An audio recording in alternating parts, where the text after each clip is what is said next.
In 1988, they opened the Dancing Goats Coffee Bar in Olympia, Washington, serving locally roasted Badroff and Brunson coffee. A few years later, the two beloved Olympia institutions merged, paving the way for decades of innovation in the quest to create great coffee. Their passion: high impact coffee, low impact production. Since 1988, the Dancing Goats Coffee has been committed to ethical trading practices, sustainable roasting processes, and a relationship with the land, the people, and our team. We know that doing things the right way is the only way to make the perfect cup of coffee. It's the only way to make sure we can keep pouring them for years to come.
Good morning. This is Joseph with a cup of Joe, and this is Dakota. I'm back. Welcome.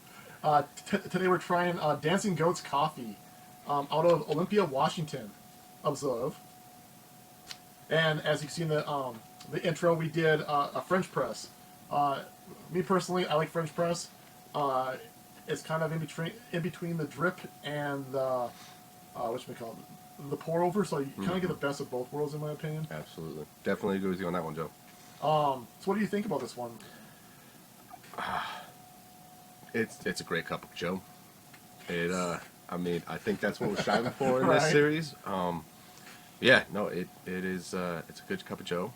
I definitely Has the it's very sweet to start out with. Absolutely. And in the description on the website, they say that it evolves. Right. That it does. That it does, Joe. When we first started drinking it, it was fairly decently hot, and it was very sweet and had a very like on the description they say nougat.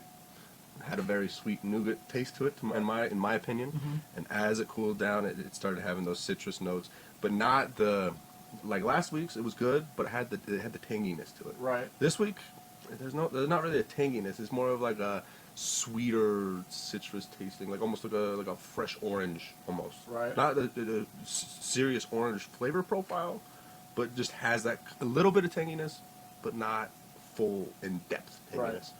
Right. Like I think we kind of agree that this is really a morning coffee. Mm-hmm. Like for me, it's kind of like a whiskey, like or like a mash almost, because you get that because it's like a mixture of bourbon and rye, so it comes in with that citrus, Mm-hmm. but it mellows out into like a medium roast. Mm-hmm. And I think it's just like super welcoming. And as our cup gets a little cooler here, Mm-hmm. it seems like the profiles just either intensify on one level or they or they're more pronounced on another level. So I think it's a really good roast. So far, I think the rarity of this, being from Panama, the Jamarillo, I hope I'm saying that right, estate. We both do. I don't have a Spanish, but from what I've learned is that the Panama coffee itself, they only make 50,000 bags a year. Really? So, Okay. so in the grand scheme of things, when there's millions and millions of pounds of coffee a year, they only make 50,000 bags. So we got one of 50,000 bags. Wow. Winner, It's a winner. rarity. Right?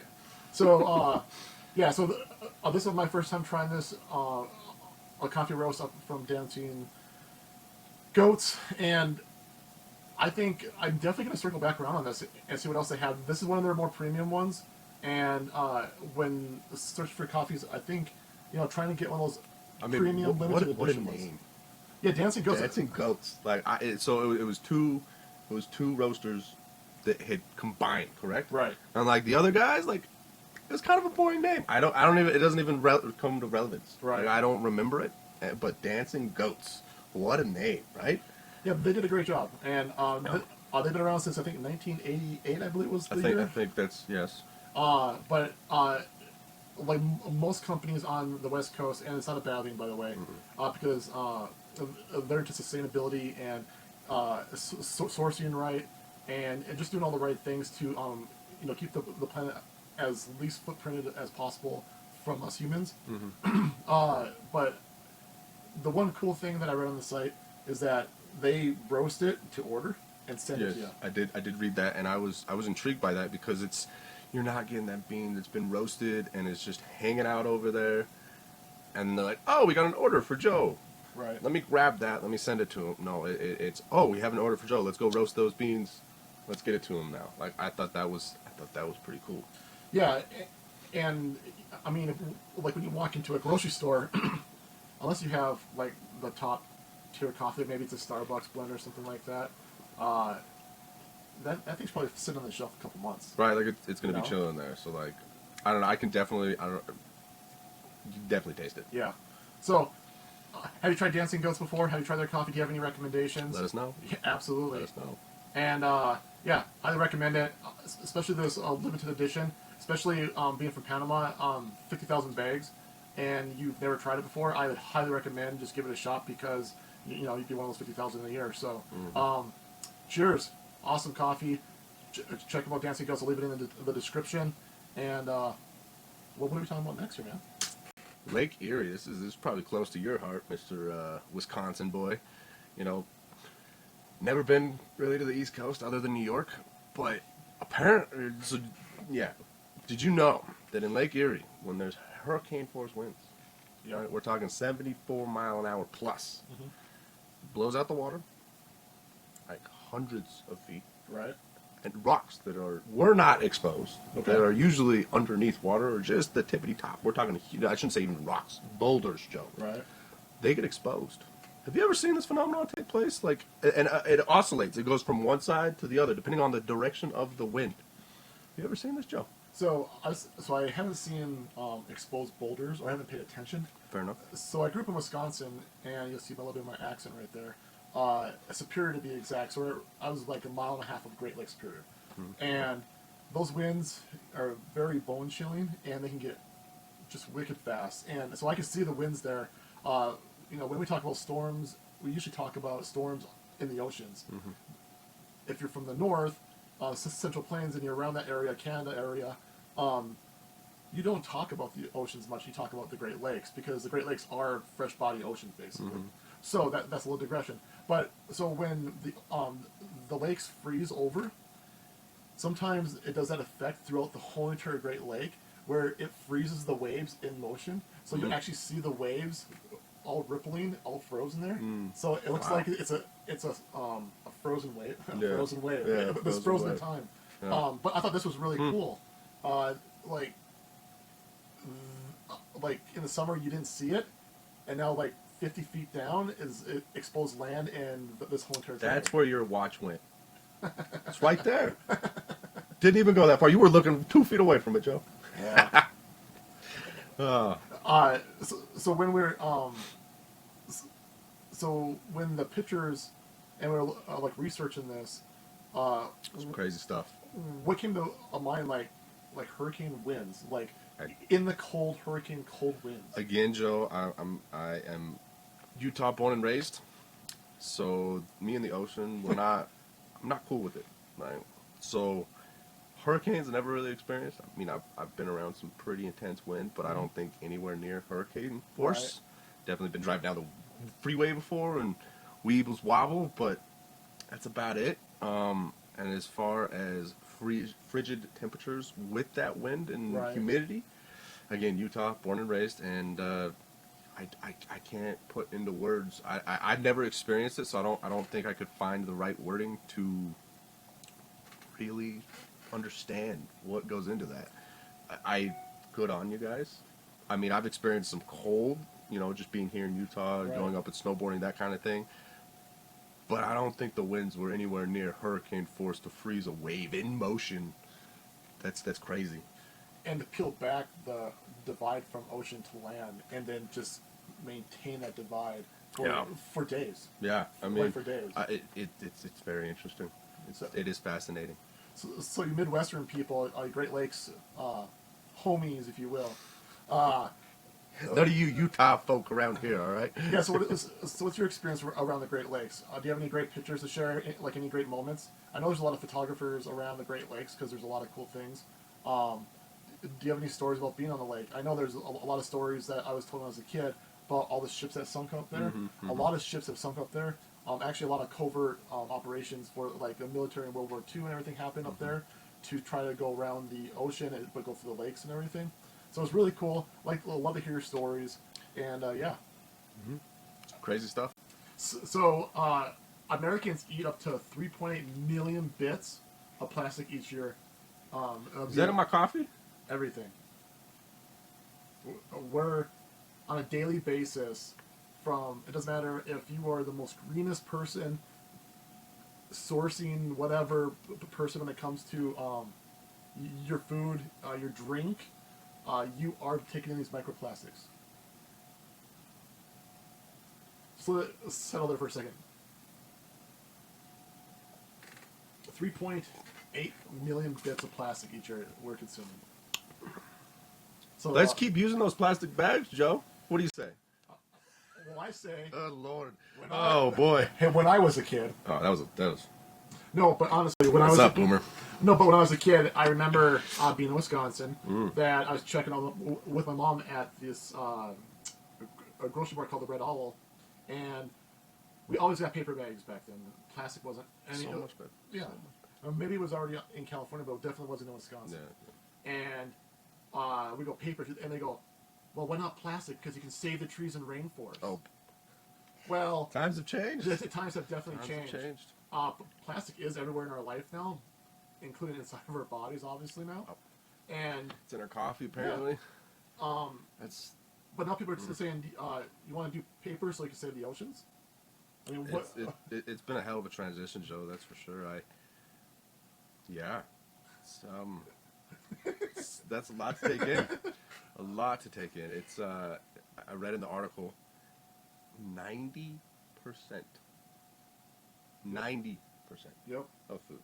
Like, and had a significant amount, not like a little amount. Like, we're talking a traceable, detectable amount of microplastics in your food. 90%. Yeah, 90%. 90. Yep. That, we're like already cyborgs and we don't even know it. And that's what they were touching on. They were touching on that.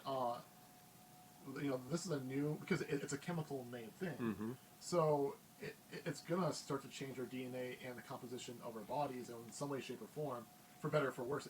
It is what it is now, right? And I thought that the other just crazy thing was there is between 50 and 75 trillion pieces just in the ocean. Mm-hmm. So imagine this, what we're doing to like the whales and all the other species in the ocean, how that's changing them or affecting them too. Mm-hmm.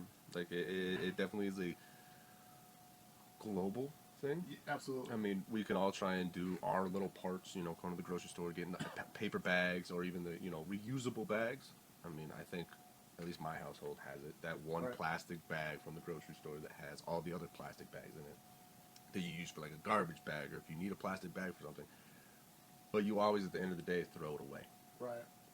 Where it goes after that, I think that's kind of a sensitive subject, Sure. at least, because once you throw it in the garbage, where's it going? Right. It goes to the landfill.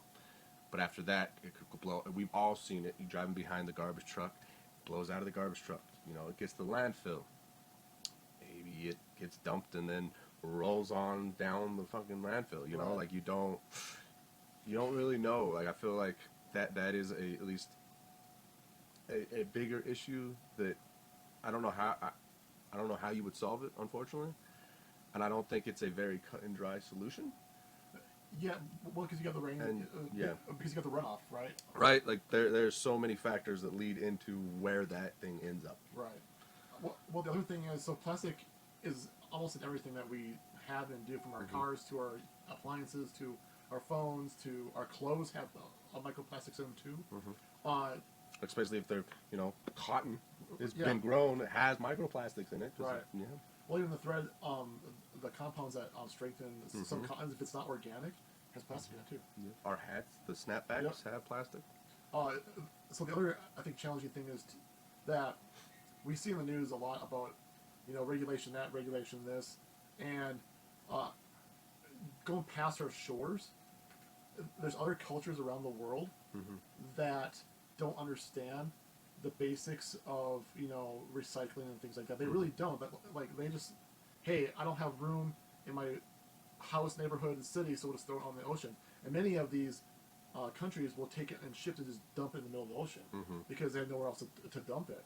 And so it's really a global problem. It's not any specific. There's no right or wrong to it. And you could even argue, though, that even us here, taking it and putting it in a big open field and then burying it, right? You could look at it as the same way as taking it out to the middle of the ocean and dumping it. Yep. There's, like I said, there's no easy cut and dry solution to this, unfortunately. And yeah, 90%. I still can't get over that number, Joe. That seems incredibly high to me, and it's one of the, like, there's really no way to get around it. Well, it's like, can we ever go back to the hunter and gathering days when these pollutants, these changes wouldn't take effect to the since reading this, I've tried to contemplate, like, how could I cut back on my plastic use? Right. And I just think there is nothing in my day-to-day activity that I do not interact with something that has plastic in it, and that's an issue. That is a very big issue, and yeah. But what's the alternative, right? Right, like there's really, unless it's everybody at the same time says screw this and changes it, I don't know how you could solve that issue. And it wouldn't be a change overnight. It would be a cut and dry, let's have it happen here, and then it would take years into the future. Shoot, I think decades. Yeah, I mean, are we looking at another, like a Chernobyl fallout? Like, is it going to affect, like, how long is the effect going to be? Right. So, I guess the moral of this clip that we found is, just try to just do one little thing better when it comes to plastic, because we're already consuming it, and I know a lot of us Americans, I'm guilty of it, will say, it is what it is, it's already affecting me, big deal, you know, that's it. But, you know, if you have kids or you have grandkids or somebody you love that's younger than you, this could be changing their DNA. Right, you could be changing their life or their kid's life, etc. like that, and yeah, it just was a really interesting Very, very interesting. Something to article. make you ponder. Right. Give a little forethought into how am I doing anything to help? Absolutely. But yeah. So Let us know your feedback. What do you do on a daily basis? eat less plastic is what I'm gonna. That's my week goal. Eat less plastic. Absolutely.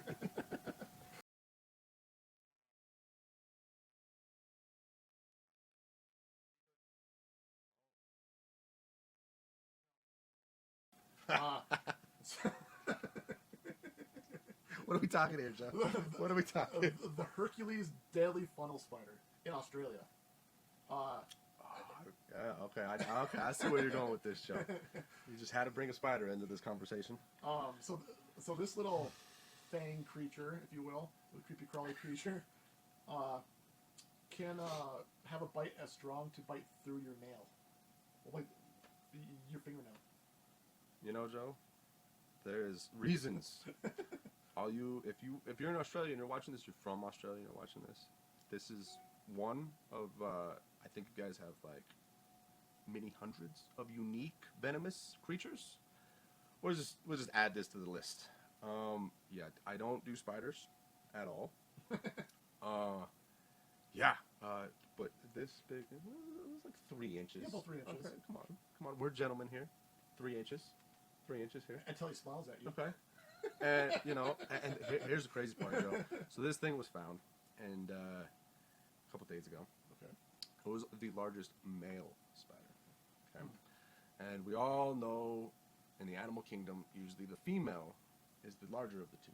Okay. So this guy is 3.1 inches from foot to foot. What is a foot on a spider? I don't care to look that close at a spider. No. But it's end to end, leg to leg, foot to foot, right? The female was 3.15 inches. Okay. And when we're talking a very supposed to be small creature, I don't know about you, Joe, but 0.05 seems like a large difference. It's, you know, and especially when the average size of the Sydney funneling spider is 1 to 5, or 1 to 5 centimeters. So we're talking inch, maybe 2 inches. Yeah, inch or so. Yeah. This is significantly bigger. Absolutely terrifying to think about, Joe. I would lose my shit if that ran over my foot. I'd be done. I'd burn the house down. That meme on the internet, I'm that guy.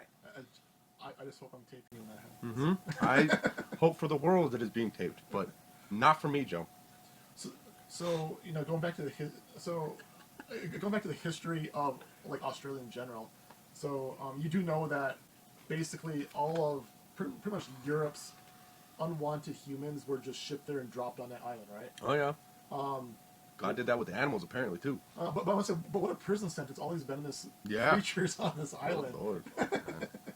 But what one positive out of this this here story here of the venomous spider that can bite through your fingernail. So since I believe it was 1981, it's been taken to a research. They found these spiders, and the larger the better because they have more venom, right? Right. And since I believe 1981, they've been collecting these spiders, big, small. The bigger the better. They have made it so there's not been one fatality from this spider because they've used the anti-venom from these spiders, or the venom from these spiders to make the anti-venom. And not a single death has happened since 1981. Wow. I feel like that's an accomplishment right there. I'm not rolling my dice, though. Yeah, I mean, I don't want to play that game. I don't want to play that roulette, but it makes me sleep a little better at night knowing that, we're not killing anything. Right. But we're using it for good, right? Like some brave soul, because I know there's some of you out there. I'm not one of them. Takes this spider and tries it. We've all seen the videos of the snakes being held up to the jar with the plastic, and they get the thing. They do the same thing with the spiders. And I've never held a snake either, but I would say that a snake is definitely easier to hold than a littler spider. I'm not going to say little because 3 inches is not little when it comes to the spider world, But some brave soul holds that little sucker and milks it for its venom. So I think on TV or Netflix or somewhere, there's this guy or these guys that will go around the world and purposely get bitten from all these poisonous or considered the strongest bite for that type of animal. So they actually will have like a scorpion sting them on purpose. I mean, I think that's quite a stretch to want to become famous, but like, you really be effing yourself up too. I mean, maybe we should look into that, Joe. You know, see, are they doing it for fame? Or are they doing it more to, you know, have the research, putting their body on the line? You know, is that anti-venom really going to work? Something to think about. Yeah, I'll be the video recorder and I'm not volunteering. I'm not volunteering. No way, Jose. Not this guy. No. And just to go off that, so in the Middle East, have you seen a camel spider? I've never seen one. Next week, but I've heard some first-hand events. I think we should. That could be a fun segment. Yeah, I think we'll add that one like an upcoming week. I've heard some stories. Yeah, those. You think 3 inches coming at you scary? How about like over a foot coming at you? Yeah, I've heard some stories. But I think, honestly, Joe, I'm gonna be honest with you. I think the smaller, I say smaller, but like that 3 to 5 inch range is something that usually I see that's like half an inch. That's pretty terrifying to see it scurrying across the floor. Worst thing is you're like, did I see something or did I not see something? And then and if you think it was a spider, you can't find it. Now you're trying to figure out what kind of spider that was. What was that monstrosity that ran across the floor? Is it poisonous? Is it not poisonous? Am I going to go to sleep or... Yeah, I'm going to go to sleep. You're going to go to sleep? Yeah, you're going to go to sleep and you're going to get yourself a little plastic bag. Yeah. But anyways, the Hercules... What's your take on spiders? Spider. What's your take on spiders? Where are your little critters you just pet? Name them all. Okay, never mind. Cool. Drop in the comment, let us know what you think about spiders, and if you have any cool or not so cool stories. Have you ever seen one up close and personal? The Sydney funnel spider. Let us know. So a little coffee talk. Coffee talk indeed. Coffee talk's delicious, especially Sunday morning. I like coffee talk. With a cup of Joe. I like it. I like it. I like it a lot. Cheers. So,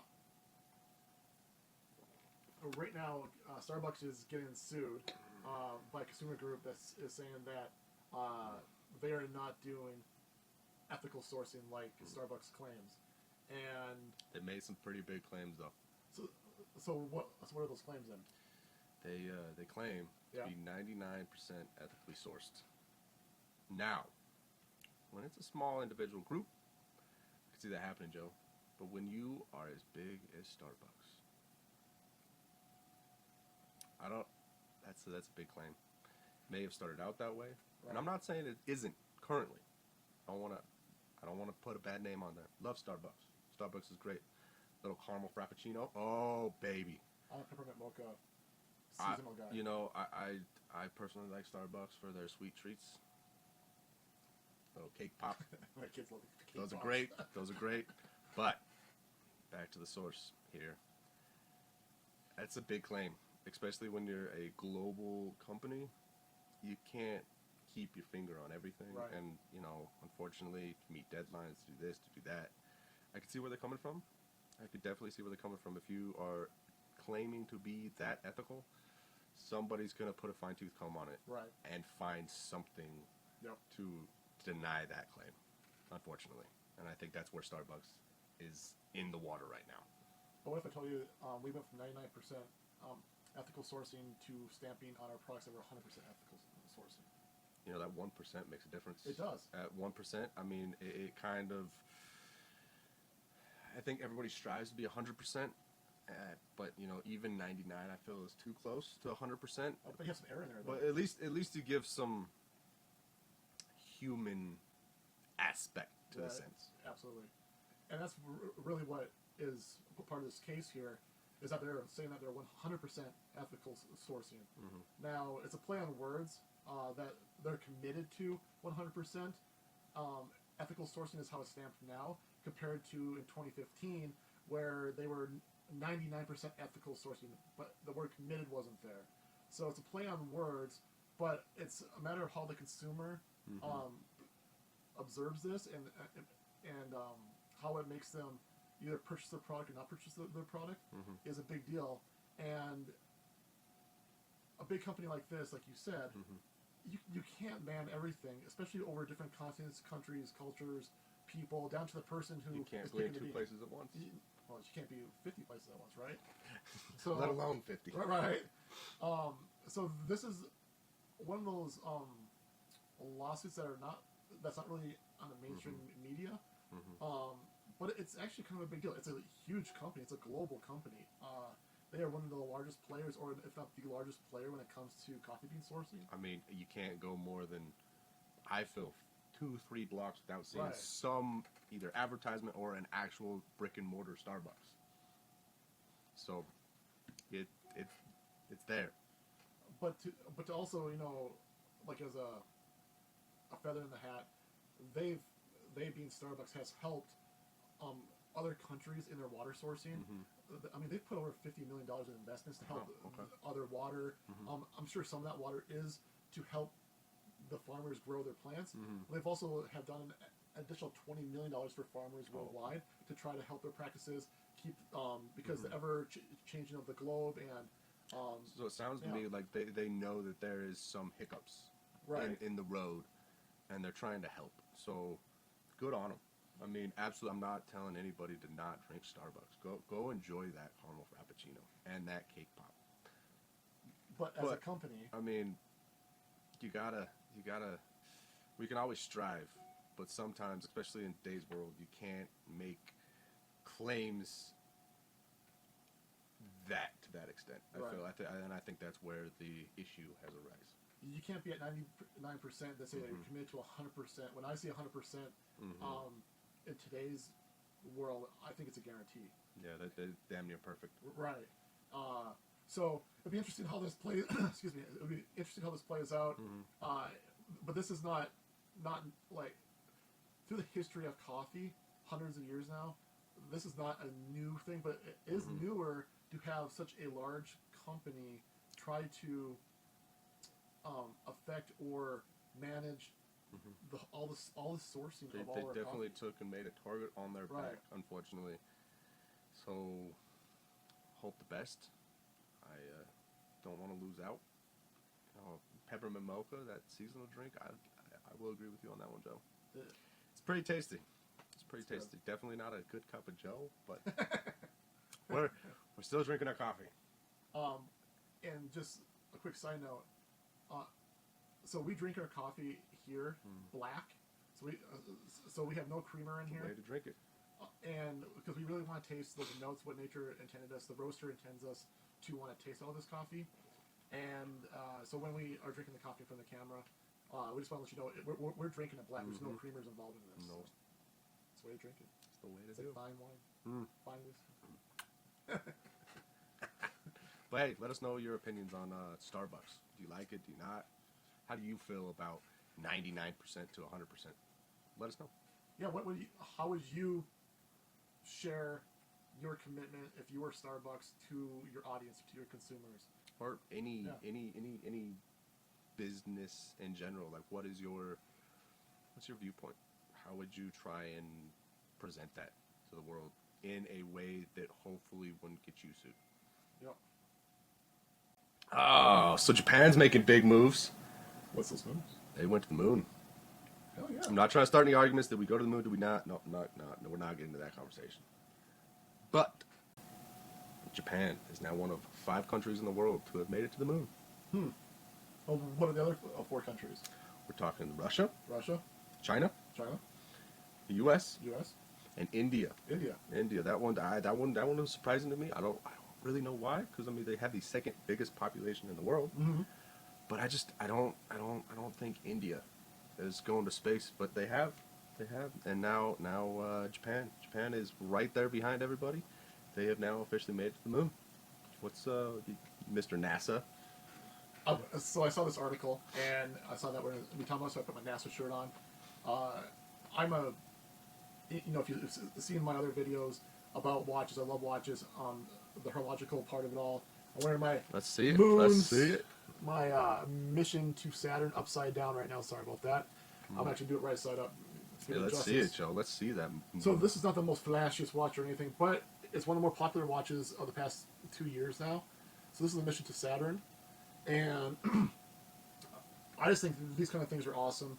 I was a NASA kid because of I grew up in the 80s and 90s there, and we were all still trying to aim high to get to the stars, get to the moon. The International Space System, or station, not system. Station, Joe. Station. And all the challenges that still were part of the 80s and 90s there, and then we kind of went private, right? Yeah, just kind of like I think the last moon mission was 1973. Correct me if I'm wrong. Don't hold me to a candle on that one. But nobody's been to the moon. That was the last time somebody stepped foot on the moon, I should say. But I've seen Transformers and the Dark Side of the Moon. Just saying. China did go to the dark side of the moon. The robot, and because they're on the dark side of the moon, what's their problem right now? No, that was China that went there. You said China. But there is some issues with Japan's. It's off of solar power, and they're having some trouble with power. And let's hope they make it home. I don't wish anybody to get lost in space. That sounds terrifying. I think it would be intriguing to go to space. What are your thoughts on space travel, Joe? Yeah, 20 years ago, I probably would have been like, yeah, I'm gung ho. I wanted to jump out of planes and everything, when I was younger. Now I'm just like, I'm doing really well with my feet on the ground, enjoying what I got around me. So I do think that this is a good thing.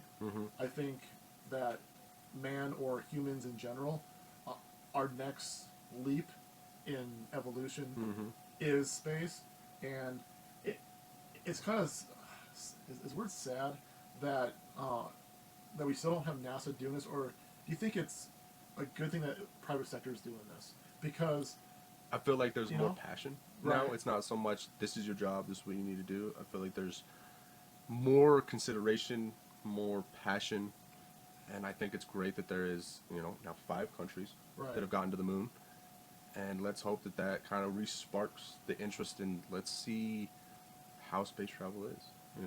And for me personally, like, this is not to weaponize space. Yeah, no, let's not do that. Because, that's a part of getting objects in space, but this is to explore, to better mankind, right? Yeah. And it's the Wild West, if we right. Oh, absolutely. care to make it fun of it, not in a bad way, but it's the the wild frontier nowadays. So 1 second. My cat, Marshmallow, she wants to say hi to everybody. Oh, Marshmallow.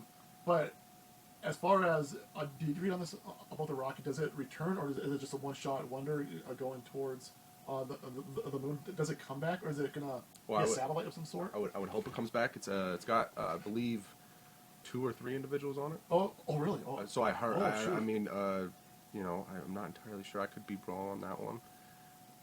I was just more intrigued in the fact that they are only the 5th country in the entire world to make it to the moon, and now it's questionable if it's going to make it back. Yeah, shoot. You're all excited to go to the moon until you realize you couldn't get back home. Right. Like, let's go, and then not happening. Yeah. Yeah. No. Cool. I think being. I'll look more into this. I'll look more into this, and we'll hit on it next week. Okay. Just as a little refresher recap. Yeah, no, because I'm sure if you were to dig into it, there might be some, not turbulence, but some real nail-biting moments that they're going to be going on there. Yeah. I wouldn't even be surprised if they even call in, like, the U.S. or India, who have maybe done this, have got more tested resources to maybe help them get through this. So that would be very interesting. Cool. Yeah. Space flight, what do you think about it? Private, NASA, national government ran. Would you want to go to the moon or visit Mars like Elon Musk has been saying for the past couple of years? What are your thoughts on that? I always think it's like an intriguing. Do you like not having your feet on solid ground? Right. That's fun. Yeah, no, I'll keep my feet solid. But I'll push the button for you though. That's fair. Go up there. So you up there in Olympia, Washington, You ever been to the roastery? Is that what you call it up there? I do apologize for my ignorance. But Dancing Goats, you guys know how to make a good cup of Joe. I mean, I would highly recommend this cup. It's definitely evolves when you're drinking it as it cools. Yep. I would absolutely recommend that you drink it hot, let it cool down just ever so slightly, and then take another sip. It changes. That's what I got from it.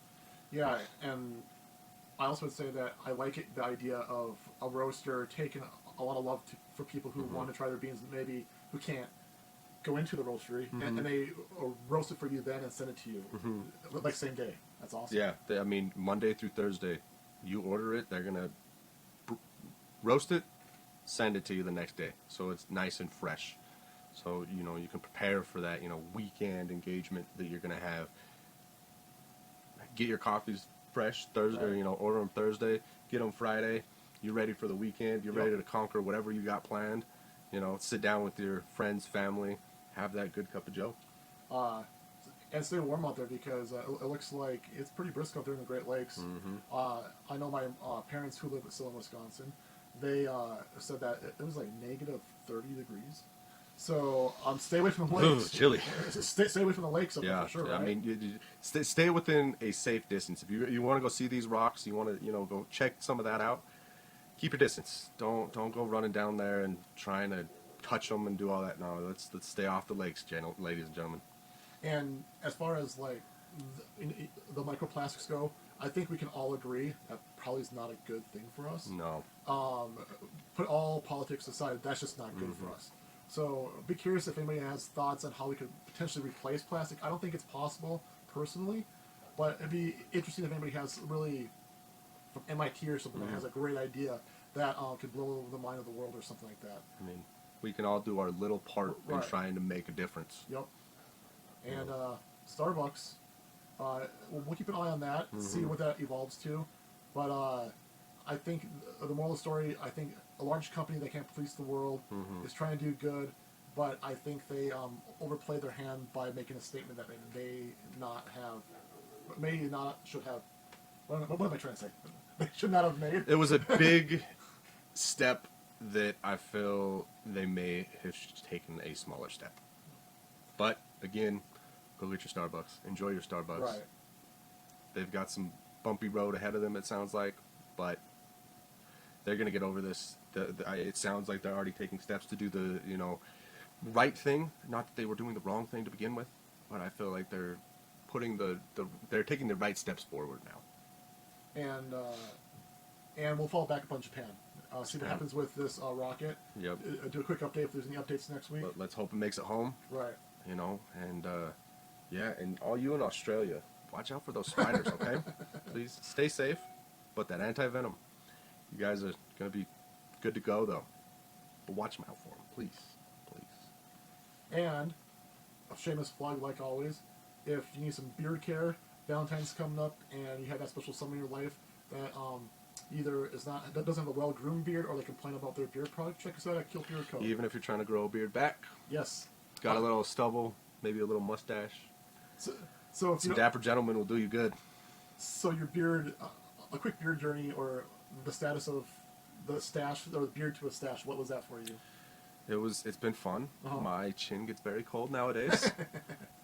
We'll keep you guys updated on what's going on here, but for right now, we're just going to see the stash. Okay. The chin's going to stay cold, but it doesn't stop me from using the Best Damn Beard Butter. Yep. Which is, again, shameless plug there.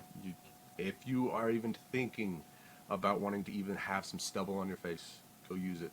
It's the best damn beard butter, and you don't even have to have a beard for it. It just makes your skin silky soft. You don't have to itch. That little dandruff does not happen. Go get you some. Yeah, so KILTBEARDCO.com. Check us out. And for me, Joe, Dakota, this is a cup of Joe and Dakota. Have a great week, and we will see you next Sunday. Cheers.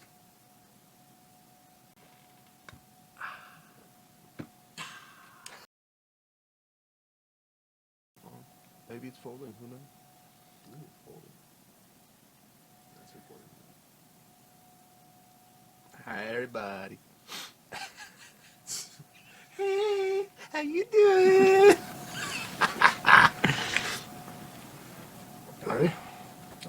breathe. Oh God, I can't wait to hear this audio back.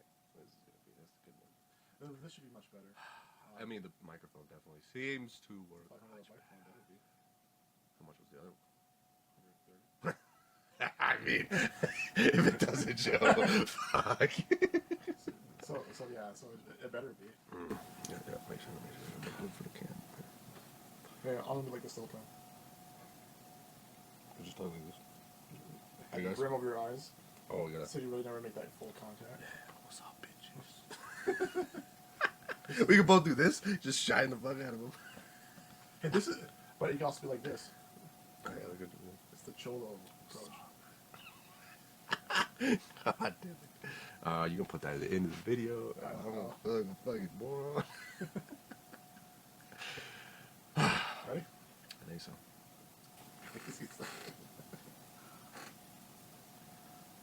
Cookie bear. She's like, what the fuck are they Oh, we're doing? breaking this. Okay, cool. What's that? Woo. For you to drink your coffee. Always drinking my coffee. Really doing drinking.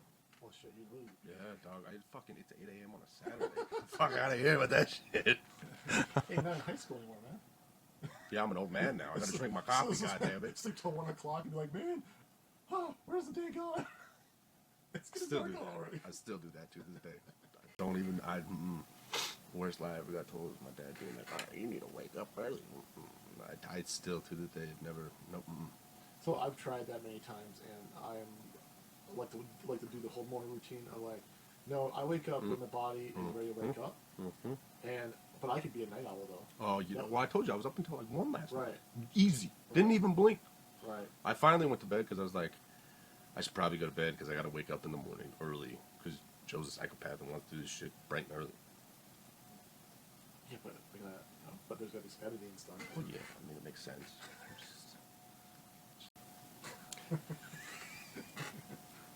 Okay, no, ready. Actually, if you send that, Dakota would probably actually copy that and put it like on his wall or something. Cause Keep it for a reference. Yep. Like, is this spider that big? Nope, that one's bigger. Help a brother out.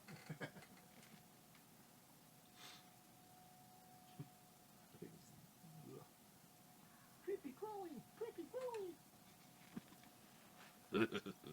No.